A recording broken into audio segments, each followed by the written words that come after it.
Boom! Hello and welcome to the Executive Protection Lifestyle Podcast with your host, Byron Rodgers. This podcast is dedicated to the executive protection practitioner, the private security professional. In this podcast, we're going to talk about the mental, emotional, psychological, physiological fitness that goes into being an efficient and effective executive protection agent. Whether you're in law enforcement, whether you're a mom that's looking at how to protect her children, or a father that's focused on how to protect his family, I believe this podcast has something for all of you. We might even get into some tales from the crypts of true Hollywood stories from time to time. I'm doing this podcast because I feel the reality of this job is simple. If you really want to be good at executive protection, it's more than just a job. It really is a lifestyle. And those of you who've been in the game for any serious amount of time, you already know what I'm saying is true. So if that sounds interesting to you, enjoy the show. Out.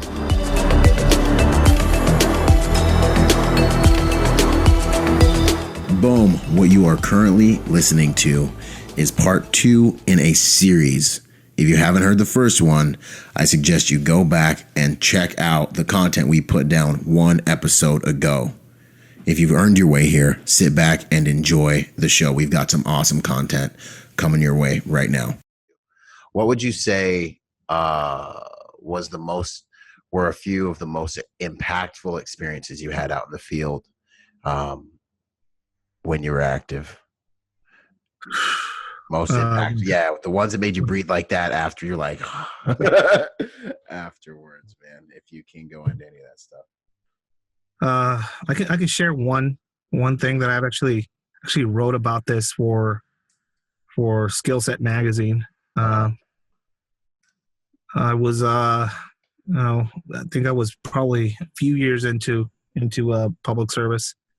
Yeah. And we got this report about of some people with firearms in a gas station, right? Mm-hmm.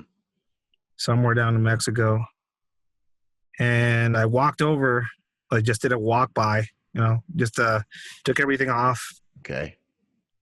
Took everything off and did a walk by and saw all these guys wearing, plate armor and AKs and stuff like that. Sitting around these cars. Okay. And, was going to walk by and then, report numbers and capabilities and stuff like that from the other side. Mm-hmm. And amongst these guys, one of them whistles out and calls my name. And my heart went all the way into my ass, Yeah. And, it went through every single permutation of what could happen in my mind. Mm-hmm. Life flashed before my eyes and all this shit. And it was one of my childhood friends in that group. Dang. Right? Recognized me, called me over, gave me a big hug. I could feel his, he had his AK magazines with the bullets going up for some reason. I couldn't criticize him about that, but that's you're going to let it slide that time. Let it slide. He hugs me, have those things dig into my chest. Mm-hmm. And I had a Glock 17, stuck down my pants with a coat hanger sheath on it.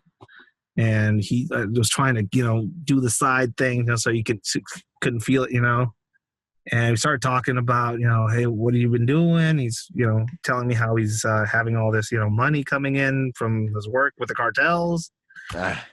I'm just shocked, He's like, what have you been doing? Oh, I'm looking for a job. And, there's opportunities and shit like that for people like us and stuff like that. And my phone is going off the fucking hook. It's vibrating in my pocket. And, he gets called back over. They were going to move. And he says, be careful. I know what you do. And this is a very dangerous place for you to be in. Gives me a very firm handshake and looks at me and smiles and winks and walks back to his car, with his guys. I was fucking petrified by this point, walking back to where I was. And before I made it back to my guys, the army showed up and got into a firefight with these guys, and annihilated all of them. And that really put things into perspective for me, as far as there's always this program that goes with anybody that goes off into a fight or war. It's always us versus them. Yeah. It's always they're evil, they're not human. Mm-hmm. They're the bad guys, we're the good guys. Mm-hmm. And amongst all that crap and horrible shit, Mm-hmm. a friendly face from your childhood says hi, hugs you, and legitly cares about you, and kind of winks and nods and keeps your secret. Yeah. Walks over, I looked for his body for the next, probably an hour, and I stayed with it till his parents picked it up at the morgue like a day later. Lesson there is, the enemy isn't always easily defined. People that do define the enemy clearly and dehumanize it are usually people that don't know shit about life. Yeah. They need And to do that. Yeah, that changed me mentally. Yeah. I stopped being that kill them all fucking mentality and I had Yeah. to destroy everything and just be fucking live fast, die young type mentality I had. Maybe slow down a shit ton. Think about things a bit more. Yeah. Man, that was an amazing story. Yeah, man. No, I agree. It's never so binary. I agree 100%. I feel like that is an intellectual shortcut a lot of people need in order to do their work. I get it. Yeah, and I get it. Yeah. And I don't know, maybe some people need it. I've never had that because I've always taking a life very seriously. Like I've always been 100% conscious. Like, no, this is a human being. I'm doing this because I have to do this. I have to see my family again. It's my duty. This is, like this is the game, Yeah. And with, forward. Yeah, but I think it's, it's on my part, it was my upbringing, Catholic raised, my mom was very strict, and raising me, I would always get books for Christmas and stuff like that, that was my, that's next level, bro. But I remember killing a rattlesnake at our family ranch when I was a kid. And then my mom showed me how to skin it and basically eat it. Why? Because you have to eat what you kill. Mm-hmm. That was a lesson that not unconsciously kind of provided a lot of the value of life, and if you're gonna take it, you have to better have a good reason and stuff like that. So so it's not, but not all people have that. Yeah. Some of the people out there don't, they won't think twice and will take everything away. Yeah. No, I agree. I've seen that on both sides, and with the good guys and with the bad guys, man. Yeah. Okay. No, man, that's heavy stuff, man. I mean, the parallel, I didn't have anything that was that touching, but I remember when I was asking my senior dudes, like, yo, what's combat like? And they were like, it's a mind job, I remember being like, it's a mind job. And I remember when I finally went into combat, my first, like after our initial invasion of Haditha and like a crazy night, I just remember when it all became really real to me was, well, another level of when the humanity of it became real to me. I remember we're running down the street after just a crazy night invading, and I remember these little kids would came out and they were like, Anna Habibi, Marines, yeah, and like, hey, we love Marines are good, yeah, and they're like looking at me like I'm this like space Martian that they've never seen with all this cool stuff, and like trying to play with me and trade things, mister. And I remember looking at these little kids that were like loving me on me. And I remember being like, I'm about to kick your door in, and I'm about to like arrest your father and take your whole family hostage and search your whole entire house. You will be a terrorist within the next 30 minutes if you weren't already. Like I remember thinking all this, and then, you know, you kick that door in and everyone's getting outside and all the women are crying and screaming. And I remember, you know, the guys like being nice to me and being like, oh, like helping us search everything. And he's being like totally cool. And one of my senior Marines comes up to me. He's like, Rodgers, find me something. I know this guy's moosh. And I'm like, this guy's moosh? Yeah, this guy's a nice guy. He's a nice guy, you know? Like, he's helping us search his house. You know, he's offering us tea, this guy, you know? And I start searching and he's being totally cool. And long story short, I end up finding like piles of spent casings on the rooftop where he was shooting at us the night before. I find like, it was like literally like Mujahideen 101 book with like Saddam. It had Saddam, not Saddam, but one of the other guys, Zarqawi's face on it. Like he had vials of like adrenaline in there. And then I found 2 155 anti-tank shells already tamped, ready to go underneath the house. And then weapons cache full AKs and everything. And I just remember being like, this is a mod job. Like, this is combat, bro, you know? Yeah. But yeah, man. Interesting thing about, you know, this is something like people ask me about books and stuff like that. Should I like write a book, dude? Shit like that. You know, the truth is I have around 7 full moleskin notebooks, you know, and I made it a point to keep a diary for most of the time, you know, until now, you know. You were actually in my entry for like a week ago. You posted something about lifting people up, and you made it into my, you know, made it into my diary, you know. I made an entry recently, and it kind of reminds me of that, you know, how you can never truly go back home after you go off and do something like that. Yeah. Because the home you left usually changes while the time you're gone. And you change, right? Oh, yeah. So you can never truly kind of go back home. And for most people that love that type of environment or that stay long enough in it, you know, I stayed to become part of it. Yeah. I mean, I stayed more than 10 years out there doing what I did, you know. I would, you know, they would offer me vacation time and I didn't even know what that was, you know. Wow. I was avoiding things and then all of a sudden it's over, you know. It's over. Yeah. And now you're like, now you can go home. Like, what home? You know? What home? This is home. Yeah, this is who I've become, man. Now there's a diary entry I left right towards the end. You know, we used to have this nickname for our guys. You know, we would call them the Lost Boys. You know, because you know, they were pretty. You know, we were pretty far out there. We always get lost. Yeah.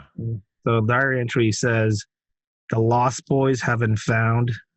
You can never truly go back to Neverland. And now you have to make a new home. Where? And just, I don't know, dot at the end. Right? That's so good. I don't even remember writing it, you know? Every now and then I go back to, you know, certain times of the year when I'm, you know, sitting down kind of looking for some sort of guidance. Yeah. And what better person to talk to than yourself? Yeah. Yourself, you know? So, you know, that's a pretty, everybody that goes out there and does things like that, you know, there's something changes, you know, and what some people take that change as a negative thing. You know, some people take it as a positive, you know, some people make very awesome things after such an experience. Some people don't make it out of it, you know? Yeah. You know, enlightenment is a destructive process, is a thing that I read, and it's pretty true, right? That's people so good. People want to think about, you know, clouds and transformation and you know, coming out of a back room with a full makeover. No, you're gonna come out bloody, you know, screaming like you were born. And but some people take that the wrong way. You know? Yeah, man. Well, and King Solomon says in Ecclesiastes, with much wisdom comes much sorrow, man. And, you know, basically I've, not that I have gained any wisdom, but I can see it, you know, like when you see things differently than everyone else around you, or if you evolve past people around you, it's a hard pill to swallow. in a lot of ways when you see the world so differently, and I ended up writing a book about this as far as my experiences, called Finding Meaning After the Military, which is like, dude, I didn't even realize it. When I got out back from Iraq, dude, I was like a dopamine addict. I didn't realize my brain was like, yo, we're about to find our new fight back here. Because I felt like a Lamborghini in a school zone, like doomed to drive 25 miles an hour for the rest of my life. I couldn't deal with it.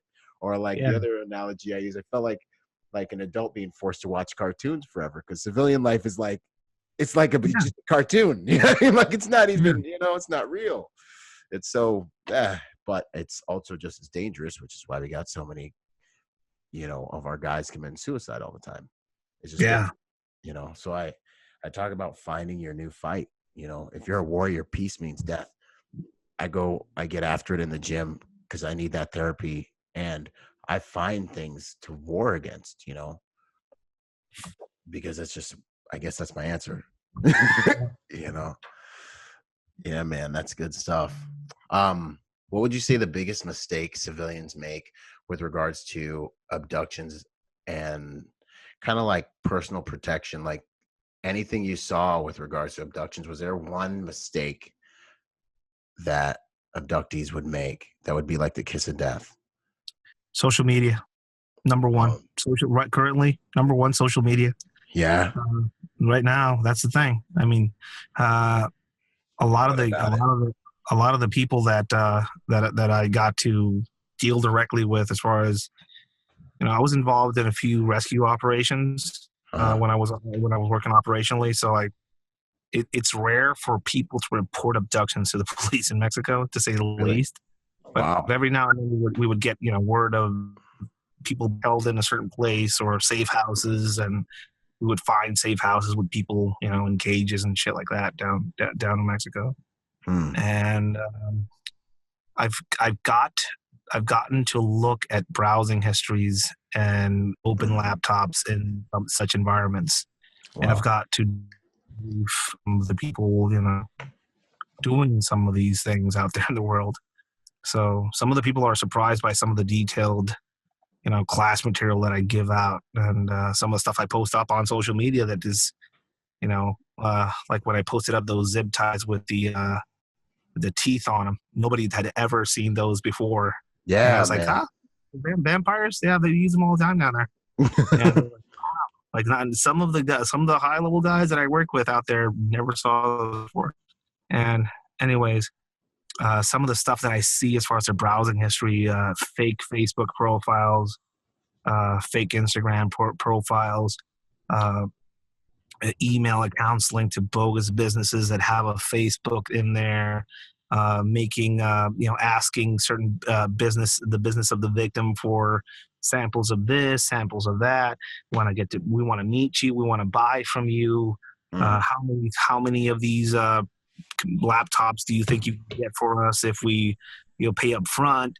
And they make a promise of cash, so they're trying to see if he has liquid assets that he can get. Or sometimes they use the female account, and that's the level of sophistication these guys have as far as social media goes. It's pretty interesting. And people put their life out there because I don't know why people put a lot of their life out there on social media, but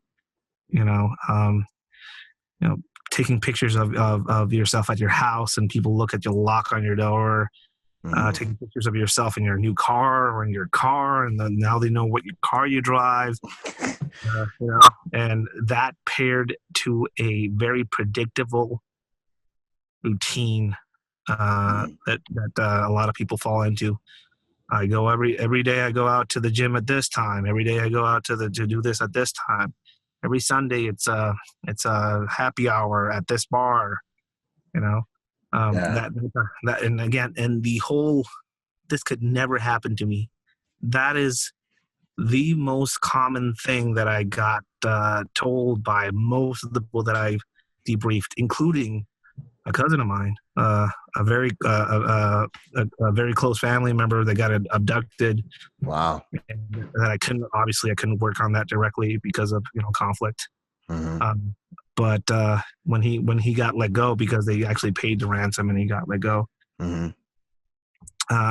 The first thing he was I'm going to talk to him, and I told him, you never thought this was going to happen to you. That's the first thing I'm going to say, right? Mm-hmm. It's unbelievable that it would happen to me. You know, I didn't think I was a large enough target, or he has a small business. Can Yeah. happen.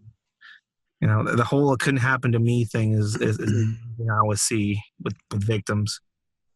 Another thing that I see, especially teaching Americans, is the whole that's not going to happen to me here. I'm never going to be tied up with zip ties or handcuffed. You mean here in America? Yeah. Yeah. I'm like, well, we can talk about that. We can talk about all the cases of home invasions in the country, and Yeah. how, as Americans that travel abroad, you have the biggest, largest kick me sign on the planet right now, and how now your friends, the friends you have overseas, are less and less now. Yeah. There's a lot of reasons why some of these skill sets could come in handy, to people. And I always tell people, look, dude, if I was an asshole, I would say, come to my classes. I'll show you everything. Nobody knows that there's a lot of people showing different facets of what I show people, Mm-hmm. Find one of these people, whoever they are, Yeah. it's educate yourself, Yeah. but don't buy shit online. I'm going to buy this plastic handcuff key. Cool story, bro. Do you know how to use it? Can you use it? Yeah. Have you ever had one of those break off into the keyway? How do you extract it? Do you know if those are going to work with cheap brands of handcuffs available elsewhere in the world? Mm-hmm. You know how many types of brands of handcuffs are in the world? There's a lot of questions that it's better to answer these questions now than later. But the whole "it will never happen to me" mentality that I see a lot out there. Yeah. I think that's a main thing. I think it's tough for civilians, people who've never had or seen something catastrophic or horrible happen, for them to make the intellectual jump to like, yo, in reality, right now, there are people praying that are getting their heads chopped off one by one. There are people getting raped, murdered, shot, acid being dumped on them. Somewhere on the planet right now that's happening. There's over 100,000 people that died today. You know what I mean? Like, and this is reality, and it is a thin line. Yeah. I mean, it doesn't. You don't have to, do a fucking 6-week course or a 10-month whatever certification or whatever. Yeah. It's just a small familiarization class, so you can learn what tools are. You can learn some methods of hiding these tools. You can learn a bit about the mindset, and and the reality of it. Yeah, I mean, it could happen to me. Yeah. If a group of 12 guys come after me, I could be Jason Bourne if you want, but if I don't see him coming, guess what? I'm God. Play the game now. Yeah. Now I got to play the game. They want. There was an American counter abduction expert that got kidnapped in Mexico after he did an anti-abduction class in Mexico, right? Golly, man. It's so painful. You can look that up. You can look that up online. But the main thing is, it could happen to anybody. It could happen to me. It could happen to you. But once you that's the thing. The mental thing is, it could happen to anyone, right? Yeah. So if it could happen to anyone, why not know and be ready, right? And be paying attention. Yeah, pay attention. Know what these things look like. Have options on you. Yeah. Learn how to make things that could make you living. Yeah. When you talk about people experiencing this type of stuff, people always say, Cedar School, Cedar program, and like I've met people involved in that program, and I've talked to some of these people, and they'll some of the higher ups in that program will tell you the same thing I'm going to tell you right now. Criminals have more knowledge and skills and bases in reality as far as what works and what doesn't than any any operative out there doing anything clandestine out there, you know? Because it's a slow Tuesday for them. It's what they're doing all the time. They're like, no. Use these flexi ties because, you know, they do this, that, the next thing. I mean, like. I did a demo for a certain federal law enforcement group out there. Yeah. A handcuff key demo, right? So they put me in the full Borat, you know? When I say the full Borat, you know, the full, you know, Houdini suit. Yeah, that's crossed arms and everything. Yeah.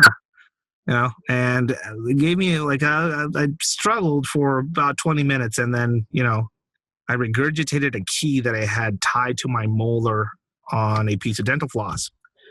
And that was like, wow, that's pretty hardcore. Where'd you learn that? And I told them, like, not from you guys. This is fucking drug mule shit, you know? Yeah, jeez. This is drug mule shit. And they're like, that's pretty impressive. Golly, Ed. Yeah, that's pretty impressive. You know, so yeah. And I told them, like, this isn't something that's new, you know, fucking magicians do it. People all over the world that fucking run drugs and shit like that. I've seen people actually swallow shivs, like stabbing implements. It's not safe. No, of course it isn't safe, you know. I also did a demo where I buried a shim in my arm underneath my skin. And somebody said, what about blood poisoning? Well, if you're in a situation where you're burying a handcuff shim in your skin, you know, there's a lot of other priorities other than skin infection and blood poisoning in your mindset, you know? Yeah. I'd show those things for no other reason than, first off, I'm all about show me, don't tell me. Yeah. Number one. Number two, all of those were sourced from not savory people. Mm-hmm. I didn't learn any of those from, you know, former military SF high operator guy. I learned them from ghetto hood rat, drug smuggler guy, right? Mm-hmm. So the only thing I'm kind of telling people with that is, this is what's out there, you know. Mm-hmm. And this is an option. Yeah, this is an option. You can use it, or it can be used on you if you're a law enforcement professional of any kind. A tool's a tool. Yeah. Straight up. Yeah. And what better way to recognize some of this shit than knowing how to do it yourself? Exactly. Yeah.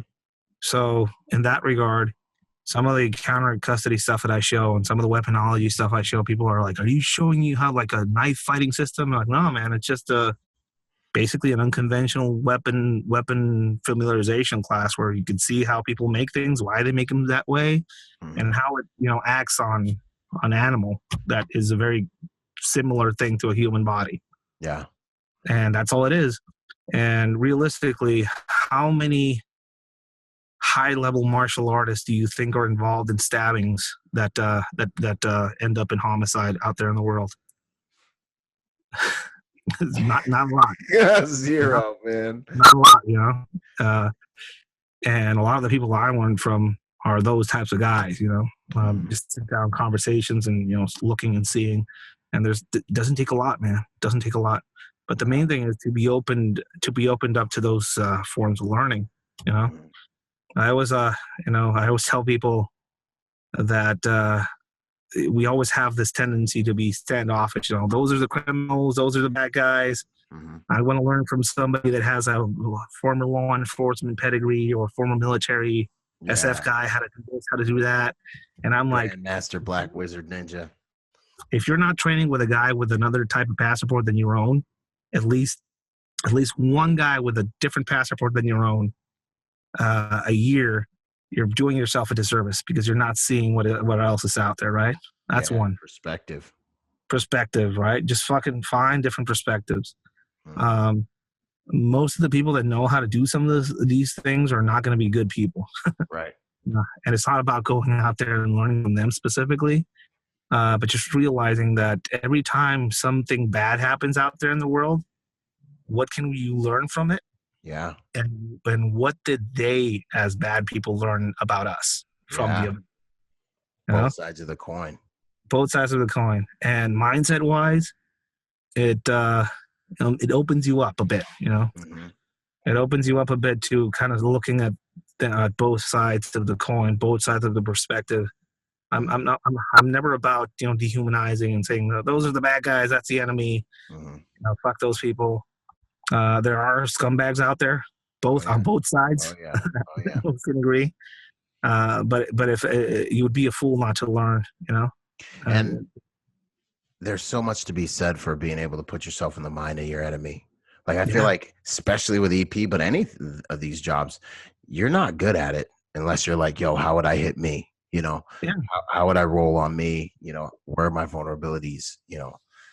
I don't even think you're not even good at your craft if you're not playing that game, and the more you know about your enemy, the better you could be at that game. Yeah. And people take that the wrong way sometimes. Mm-hmm. Again, dehumanization of an enemy or a perceived enemy. Right. Is that type of mindset actually blinds you. It's a mistake. Exactly. It might make for a good berserker rage warfighter. Right. But when you talk about individual small group, small unit tactics, specialized people doing specialized things out there in the world, dehumanization and separation of cultures will fucking kill you. If you don't know about your enemy, you're wrong. Better learn. Yeah. And it can give you an arrogance that can get you and your people killed too. It can give you an arrogance that it put holes in your whole game. What would you say about surveillance detection with regards to kidnapping? Are there any like tells that come to mind? I could tell you about a few things that I've seen specifically. Surveillance isn't what you would think it is when you actually see it. Good. Especially on the criminal side, right? Okay. If you're looking for a fox in the woods, what comes into your mind? Fox in the woods. Exactly. So if a crow is actually looking at you, trying to peck your eyes out, you're not going to see him because you're looking for a fox. Yeah. When you're looking, when you're looking for something, that's the only thing you're going to see. And why? By that I mean, I'm looking for a guy wearing a ski mask in an SUV. Yeah. That's what I'm looking for, and that's the only thing I'm gonna see. I'm not gonna see the kid, the 8-year-old, 10-year-old kid with a smartphone calling somebody up or recording something that doesn't even own shoes. I'm not gonna see that. I'm not gonna see the woman walking into the shop with a very expensive cell phone in her pocket and some jewelry, and then walk back into a car with 2 guys in the back seat, which is weird. She's not a fucking Uber driver. You're not gonna, right? I am not going to see. I'm not going to see people walking in and out of places without any sort of reason to.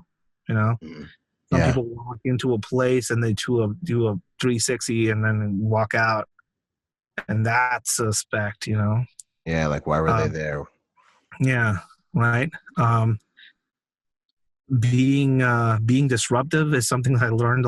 That's something I learned from my American friends, my brethren. Yeah. When I say being disruptive, making a scene, making something happen in the environment. So people who are paying attention usually won't turn around and look at it directly. People are already looking at it because they're expecting something in the environment. Yeah. Who's on what side based on like the reaction time. Yeah. You sense somebody's that on you or visually looking at you, and turn on your car alarm, your panic alarm, and look at your car, look at the environment around it. And who's surprised? Most people will look at your car and discount it and just keep walking off. But if somebody's on you in your car, people are going to look at that car very specifically, That's a way to cause a disruption in an environment that, might, make you look at people, Yeah. Knowing how to do surveillance yourself, getting into a quality class that teaches you how to do, covert and overt surveillance of any kind. Uh-huh. That stuff is, Because in game recognized game, you recognize somebody else playing that same game. yeah.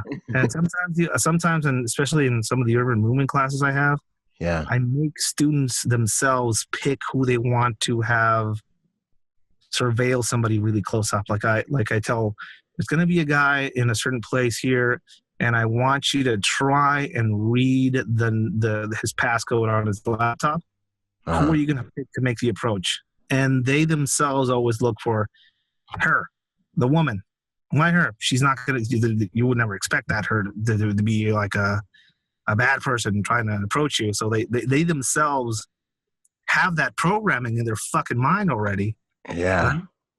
Right? But when it gets time that they do the exercise, they themselves aren't aware that they're actually other players in their environment trying to, stick playing cards on their ass or something.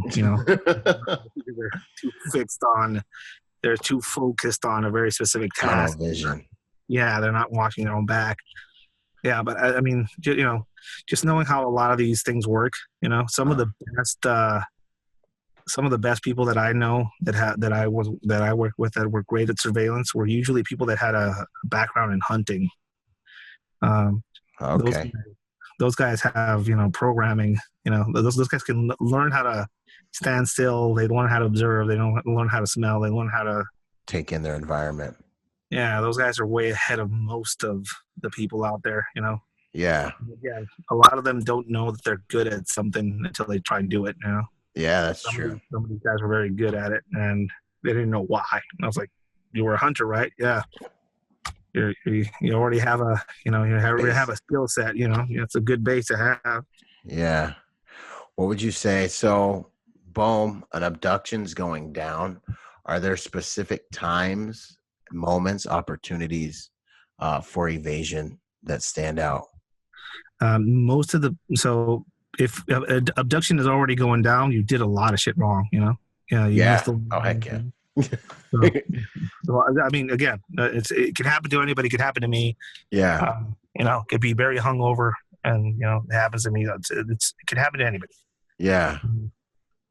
You're there. You're already in the middle of it. So a few things that they're pretty universal. They're going to look for control over you, both mental and physical control. So that usually comes with a beat down. They usually want to keep your head down.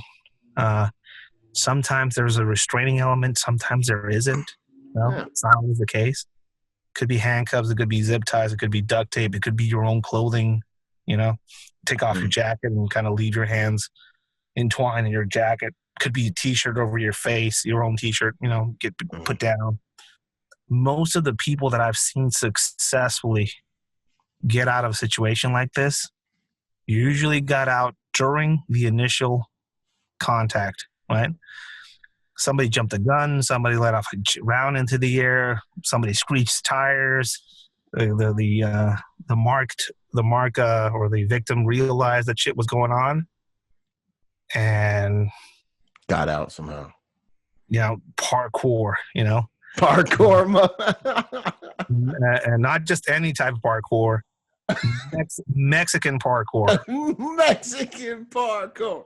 Oh man, this is good. all I can say it because I'm Mexican. All of the walls, jump all of the walls, going in between traffic and just putting everything possible between you and that person, right? Yeah. If we're in a place like that, cardio is probably the most underappreciated counter knife tactic out there in the world. Counter abduction. It's just cardio is key, man. If you don't have cardio, I don't care how much you can bench press if you can't fucking run like a motherfucker. Yeah. But being usually the when I've seen people successfully get out of situations like this, usually during the initial contact phase when somebody is trying to grab onto you and put you in a position where you're, subdued. They want to convince you that you are helpless, right? Okay. So firearms are usually in play, long or short. Mm-hmm. Sometimes no firearm, sometimes it's a knife, Jeez. Sometimes it's a psychological bondage element that gets used. So we have your kid. No, you don't. Yes, we do. You want to hear her scream? And then you hear a girl screaming in a phone, your name. And that's all it takes for some people to go willingly into a car. There's a lot of variations. Wow. Most people make it out successfully by resisting that initial contact, right? Okay. Somehow they gain control over a firearm, they move it out of the way, and they just fucking run, right? Yeah. Take your shot. I'm running. People ask me, like, when do you know it's going to be a good time to run? I always say, you know what? That's going to be very specific to the situation, The situation dictates, yeah. If I'm an American in the Middle East somewhere and a lot of people roll up on me to fucking try and take me, probably going to end up in an orange jumpsuit somewhere, so I'm probably going to fucking fight for everything I'm worth. Yeah. If I get laid out there, I got laid out, Yep. I am not getting my head cut off on Ogrish. Yo, I decided that a long time ago. Smoke me in the streets, homie. Smoke me right here. Depending on the group that has you or the type of nature of the captivity situation, usually will be moved initially to a secondary or tertiary holding space or site. Okay. So they want to know if people are following them usually. Okay. So there's a wait and see type situation happens sometimes, not always. Mm-hmm. Sometimes during the transit between the initial contact point where they grab you and kick the shit out of you, put you in a car. Sometimes during that transit portion, a lot of people also, make a break for it. Just bust out the door and just break a window, kick a window out, fucking run.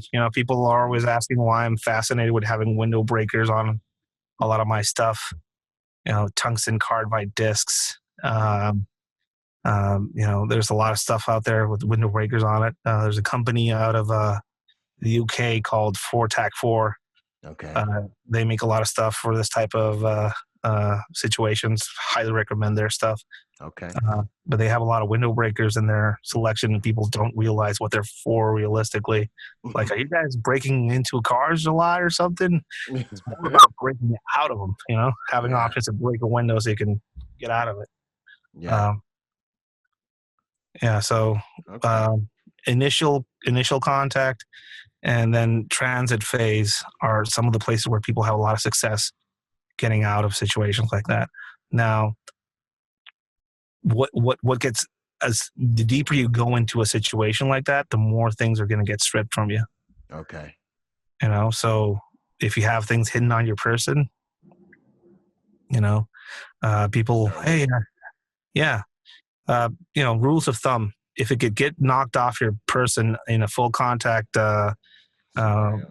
scenario or a full contact fucking football game, it's not a good place to hide escapology orientated tools.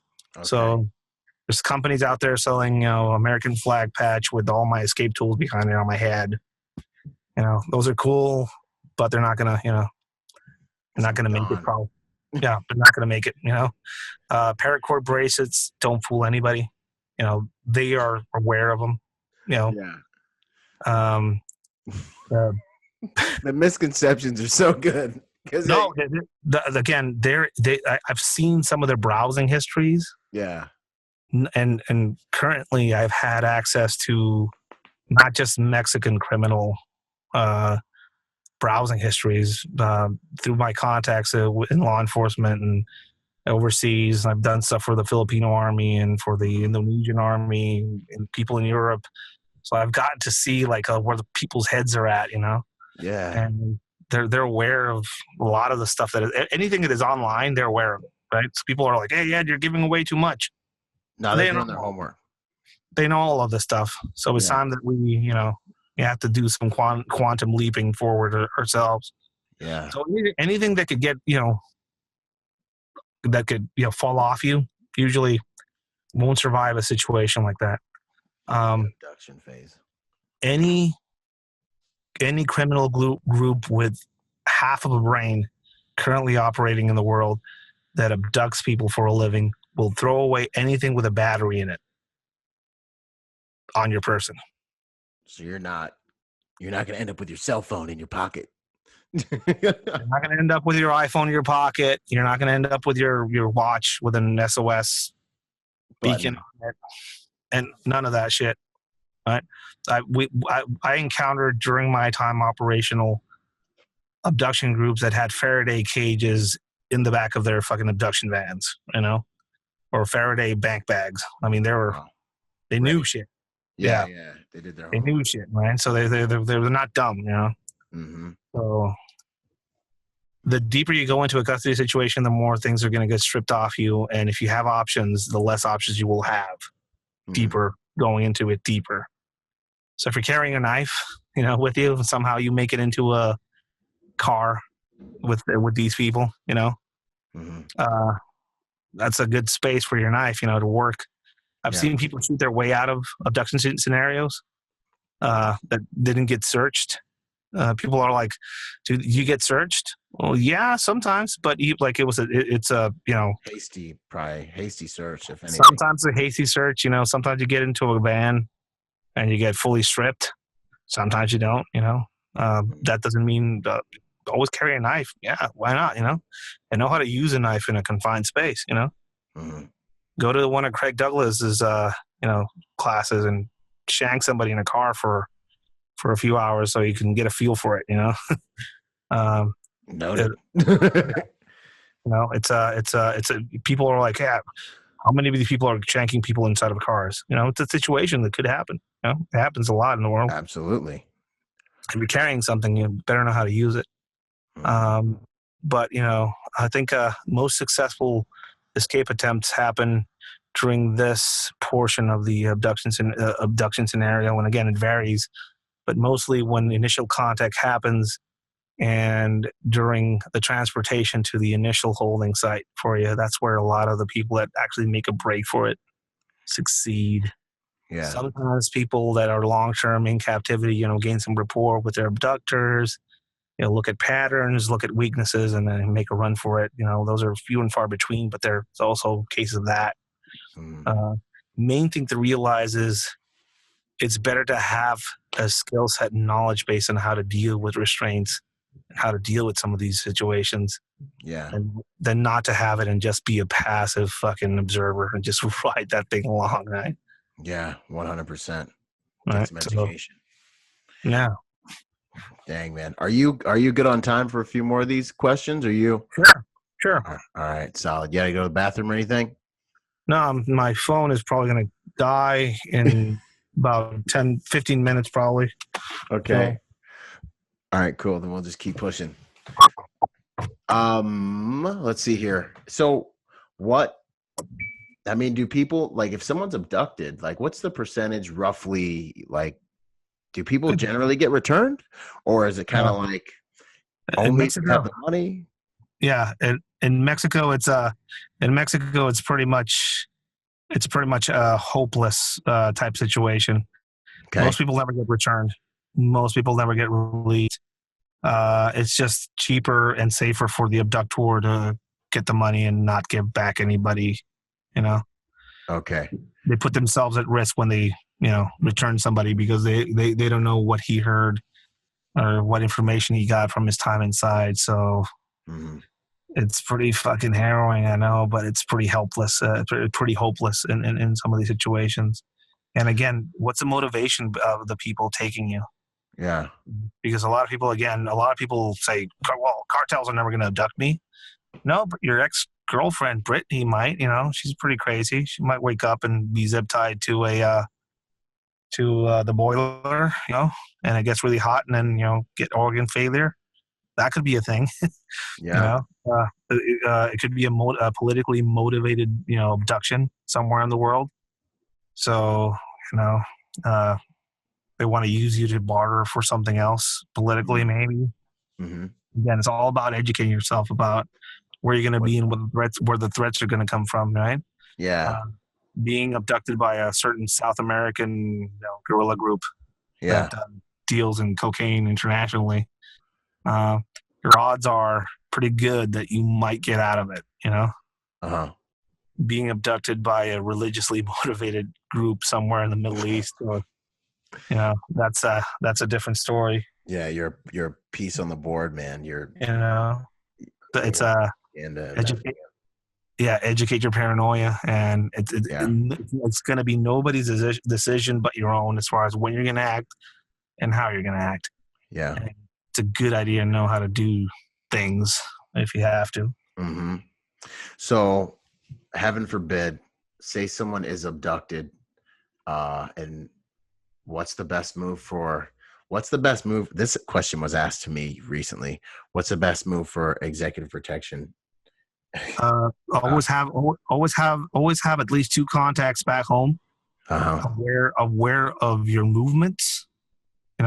So, for example, I recently did a job where I had to get an American out of a bad part of Mexico to the airport, and then through to a land crossing port into the United States. Right. Okay. And, it was pretty. It sounds more dramatic than it actually was, but it was. That was a job. I had to do it.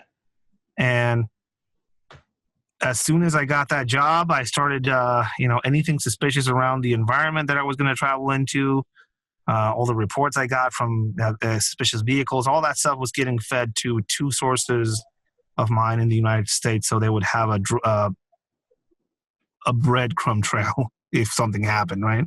Yeah. It's kind of hard. It's kind of hard to react to something if you don't have any information to react to, right? Mm-hmm. So, taking pictures of the taxi cabs you're going to go in and out of in an environment where you're traveling, send them to 2 people in the United States. So that's an information source. Anything suspicious, instead of writing down the license plate, actually take a picture of it and send it off to those 2 sources. I usually use WhatsApp. Group chat and have everybody kind of aware of the stuff that I'm seeing, constantly feeding that information source. Videotape some of your movements in the vehicle with your VIP, and actually have your camera phone recording your 6 as you're traveling. And sometimes people out there will see things you can't. It's a good idea to record some of it every now and then, specifically to points in your route that are obligatory. When I say obligatory, one of the places where you have to pass through, right? Think about threat assessment and route analysis, those choke points where you're going to be really on red. Yeah. So it's going to go down. Some of those forced passing spaces is where I like to turn on my camera phone or some of the GoPros that I install in some of the cars that I use, and record my 6 and send that video back to 2 sources in the U.S. They may turn out to be wasted fucking memory, or they might record something very interesting, Yeah. And it's also a good idea to go back to during the debriefing end of day type thing, and seeing, just in case you miss anything, Yeah. But they have to be constantly fed information. Now, something happens, you all get abducted for some reason, or your VIP client nightmare situation gets abducted. Yeah. What next? Are you a foreigner in the country? Right? Are you a U.S. individual, and your client is American? Before anything else, contact the local consulate and the local State Department liaison specifically. Yeah. That's the first person you have to have contact with before anything else. Don't call the federales. Don't call policia, because some of them might be in on it. You never know. Be hermetic, and don't stay around looking for them yourself. Consulate directly and start from there. Right? You're no good to anybody if you get taken with your fucking with your protection. Yeah. And you can't provide any sort of law enforcement service out of country as well. So you're not going to be good to anybody in that situation. You probably have to, get to a consulate and start there.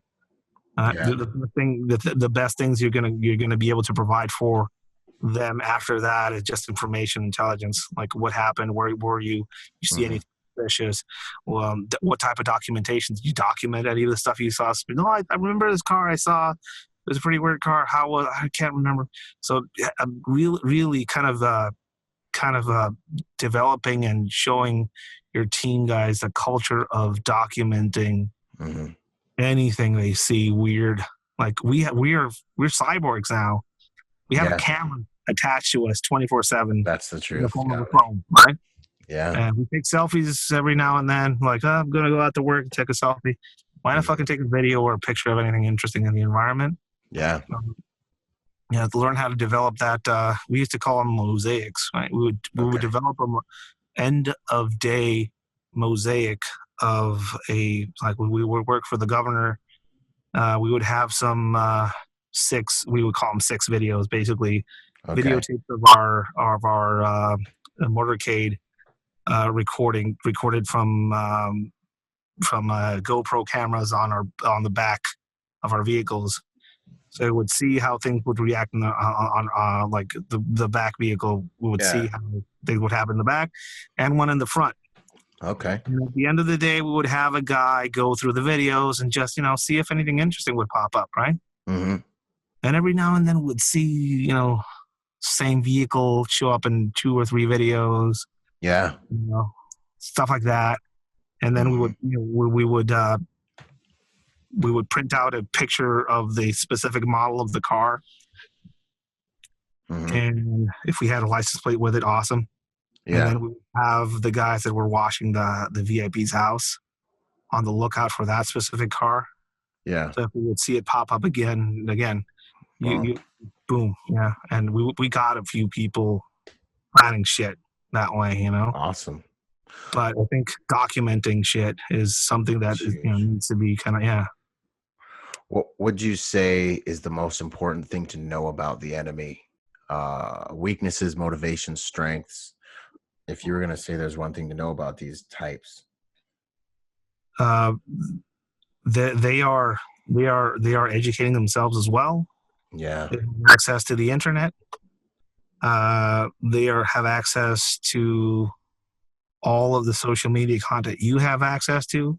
So just like I log on to Instagram and look at some of the cartel themed Instagram accounts to learn about the fashion choices they have, to learn about the brand names they have, to learn about some of the music bands and some of the bands that there are currently got trendy bands, so I can learn to recognize some of the slang words. Just like I'm doing that, there are people out there learning about brands of firearms, holsters, tactical clothing, tactical footwear. They're learning about covert methods that the police are using. They're learning about how to work against drone technology. Jeez. Learning how to work against FLIR technology. Again, they're a lot more like we are than we like to think that they are. Yeah. A good criminal is like a good agent. You know what I mean? It's and they can adapt so much faster than any law enforcement or military organization out there. Yeah, that's the truth. There's no rules. What would you say is a kidnapping avatars or MOs, significant features to what makes a target a good target? Is there any things that invite these types of experiences? The obvious and clear and present communication of assets and liquid assets and right. So posting a picture of yourself with your awesome big ass Rolex car and Rolex advertising that thing and casting it out there. I've seen travelers I met. This is pretty far. This is pretty weird and far out, but it's good something stuff. that did happen. Imagine a 24-year-old me wearing a ski mask somewhere down in Ensenada, a bit farther down, down the Baja Peninsula. We were basically scouting out places where the drug planes would land, right? Yeah. And you have to remember that we weren't wearing uniforms, so we were basically looked like them, right? And we were parked next to a gas station. This is deep into the night. This is about 2 a.m, 3 a.m. And a guy opens up his F-150 super cab truck, an American guy, with his wife and 2 young kids in the back, and I think his dad and his mother, right? The camper hooked to the truck in the back, something like that. I think there was a few cars with him. And the guy walks over to me, and I could, saw that Rolex, and I know how to recognize a Rolex. He had probably $3,000 to $4,000 on his wrist. Okay. Pretty nice Rolex. Yeah. And walked over to us, and I was like looking at him, trying to figure out why this American is walking over. and he asks in English, do you speak English? Right? He said, do you speak English? And everybody looked at each other. Like, is this guy absolutely lost his mind? Yeah, and I looked at him, right? And he said, are we in danger right now? And in the clearest English this fucker could have imagined, could have ever imagined, I said, yes, you are. You should go back into your car, stay in your car until we leave. I was like, what's going on here? It's like, no. Don't worry about it. And I told him, take that watch off and put it in your backpack or put it somewhere safe, because that thing will get your hand cut off. He looks at his watch, takes it off, puts it in his back pocket. I'm sorry. And he walks back to his car and rolls up his windows as if that's going to do anything. Yeah. And he waits for us to leave. And, some people are so fucking oblivious. I'm telling you, man, it's that leap from something negative like this has never happened to me. They have no intellectual reference points. Yeah. Yeah. So to them, that's not reality. That's just a movie. To us, we're looking for it every day because we have scars and trauma around it, Yeah. Don't carry anything that is of value. Be humble in more than one way, just, cool things, expensive things are cool and everything. I get that. People want to advertise that type of thing sometimes. It's a cultural thing, but not when you're traveling overseas. Yeah, man. Not a good idea to have that stuff on you. What would you say, final few questions here, any daily rituals you think you have that you do have that you think make you better at your job, or just a better person that makes you better at what you do? I think and my wife hates this. Mm-hmm. I religiously watch the news of 3 outlets of news services in the morning and at night, Okay. One thing I've learned about the U.S., and again, I'm new here. It's about 2 years. So you guys are very divided politically in every way, shape, or form. So watching a very conservative-leaning news source and then watching a very liberal news source is pretty interesting, and I've kind of been learning about that myself. Mm-hmm. It's foreign to me, it's alien, so I've been learning about that. Yeah. So I watch it, then I go on Reuters and a few other, news sources of like that real actual news. That's to me, that's a thing. Yeah. And when I watch all these news sources, if anything catches my eye regionally, I go off on a weird, rabbit hole thing and just go off into it, right? Yeah, dig into it. So yeah, like I was today, I went into a rabbit hole about a Russian military base that they're planning in Belarus in over in Europe, right? Mm-hmm. And I learned that from, just looking at some news sources. And what does it have to do with anything? I don't know. It's just cool to know, Yeah. That's one. Another that really helps me out a lot is writing things down that I find interesting. So paper notes. Okay. One thing I've always seen and that I found in common with most of the people that I highly respect as teachers and as mentors and people that I admire is all of those fuckers kept paper notebooks. And for no other reason than just to try and capture things that pass by your mind into a solid physical state that you can then go back to and polish and turn into something else, right? The manifesto. Yeah. I'm very meticulous about my note taking, and I think I always tell students, like, bring your notebook. I don't have one. Buy one. You'll start one. That's awesome, man.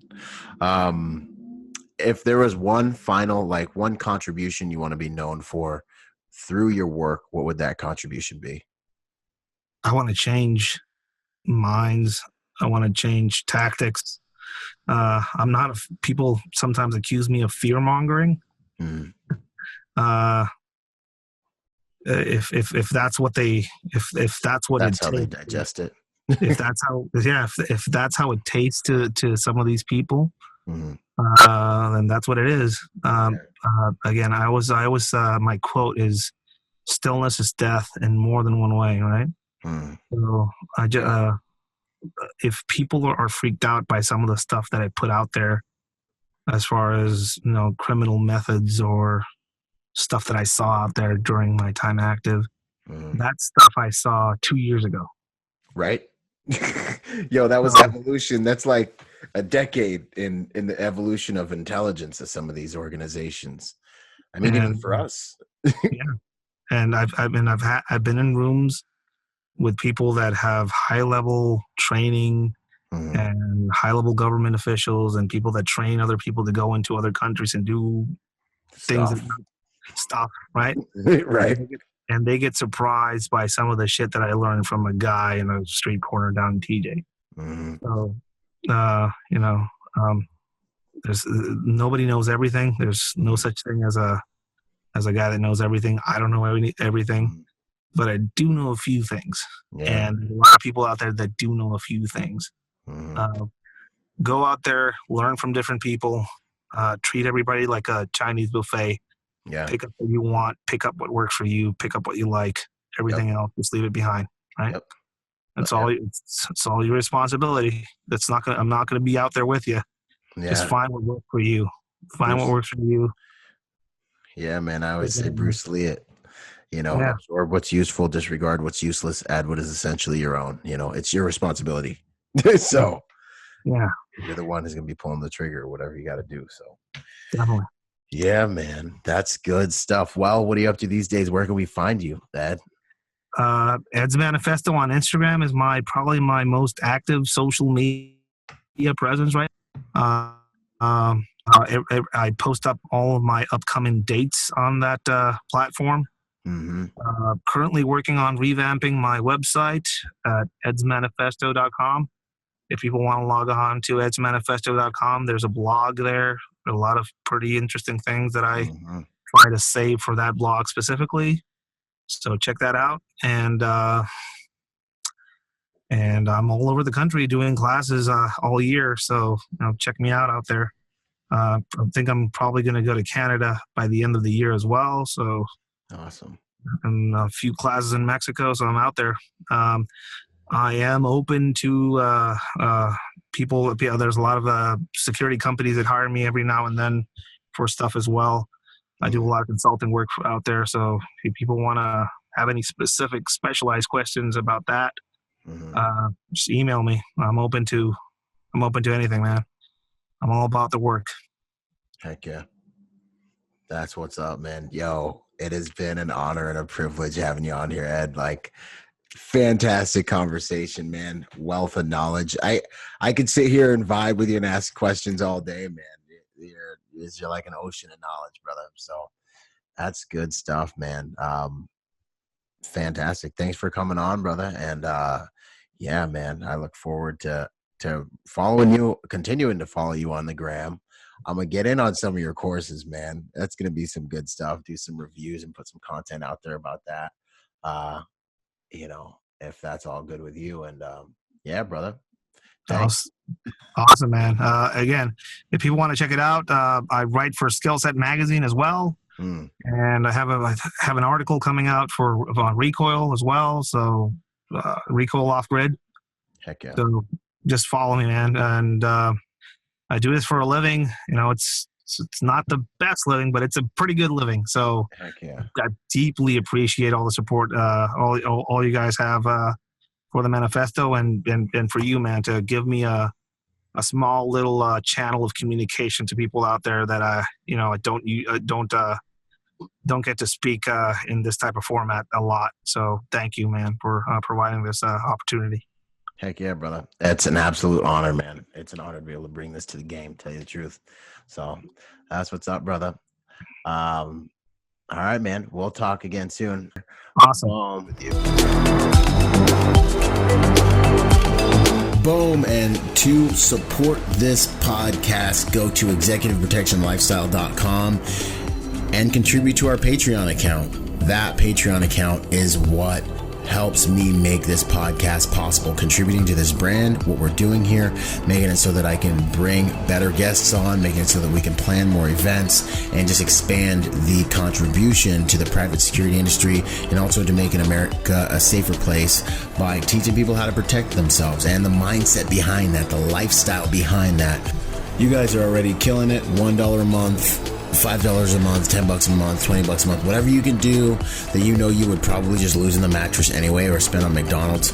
Hey, you want to put it towards something that's going to good use, put it towards a podcast, and get involved in our Patreon account at executiveprotectionlifestyle.com. And if you want to find me, that's ByronRodgersMotivation.com. Do whatever you can, contribute whatever you can to that Patreon account, because it makes all of these things possible, ladies and gentlemen.